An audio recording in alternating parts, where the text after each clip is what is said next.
شو شعرونه دي چې نبی ګل صاحب چې سچو صاحب چې غوړوله مې چادر ده رایسه کښېنه غوړوله مې چادر ده رایسه کښېنه څومره ښکلی مازدیګر ده رایسه کښېنه چې د دوو زړونو حالات سره معلوم کو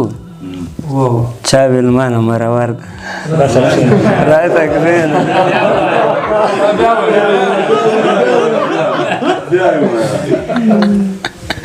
پرېږداوه نه پام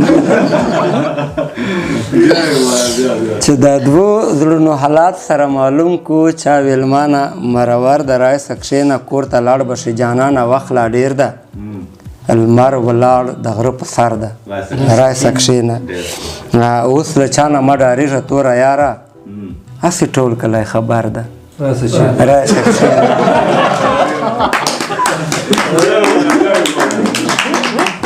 اوس له چا نه مه ډارېږه توره یاره هسې ټول کلی خبر ده رایسه کښېنه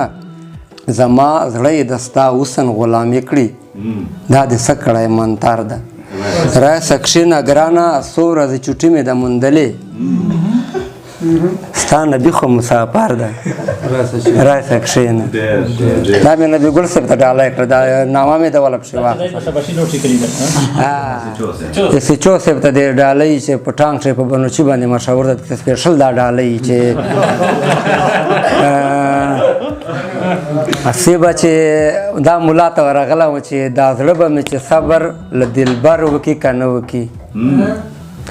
دا زړه به مې چې صبر له دلبر وکړي که نه وکړي ملا صاحب چې تعویض به دې اثر وکړي که نه وکړي دا زړه به مې چې صبر له دلبر وکړي که نه وکړي ملا صاحب چې تعویض به دې اثر وکړي که نه وکړي چې ښه ډېر ورته ووایم چې ما سره یاري وکړه چې ښه ډېر ورته ووایم چې ما سره یاري وکړه زما په دې خبرو به باور وکړي که نه وکړي او له ډېر وخت مسافر وم بس دا نن کلي ته راغلم له ډېر وخت مسافر وم بس دا نن کلي ته راغلم چې اوس په فیصله مرور وکړي که نه وکړي سیبه له ډېر وخت مسافر وم بس دا نن کلي ته راغلم چې اوس په فیصله مرور وکړي که نه وکړي رښتیا رښتیا به وایي تا ته هم پته لګېږي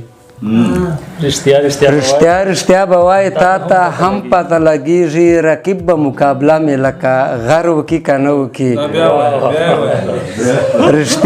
رښتیا به وایي تا ته هم پته لګېږي رقیب به مقابله مې لکه غر وکړي که نه وکړي او یقین خو مې پرې نه کېږي سربازه خو بس ور به شم دا د سپیشل صاحب ته ډالۍ یقین خو مې پرې نه کېږي سربازه خو بس ور به شم په ما باندې چې غږ به خدای خبر وکړي که نه وکړي یقین خو مې پرې نه کېږي سربازه خو بس ور به شم په ما باندې چې غږ به خدای خبر وکړي که نه وکړي اکرام صاحب غزل ده چې مینې نه یې عذاب راته جوړ کړی ده مینې نه یې عذاب راته جوړ کړی ده ځان نه یې نواب راته جوړ کړی ده سیبه مینې نه یې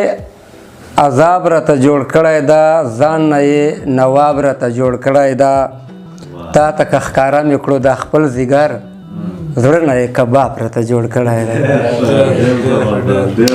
تا ته که ښکاره مې کړو دا خپل ځیګر زړه نه یې کباب راته جوړ کړی ده زه یې په تصویر باندې شرمېږمه د مخ نه ګلاب راته جوړ کړی ده زه یې په تصویر باندې شرمېږمه د مخ نه ګلاب راته جوړ کړی ده چرنګه یار پڼ کړمه سربازه زه خبرو یې کتاب راته جوړ کړی ده چرنګه یار پڼ کړمه سربازه زه خبرو یې کتاب راته جوړ کړی ده پښتو ادبي ملاقاتونو ډېره مننه کوم چې موږ ته ټیم راکړلی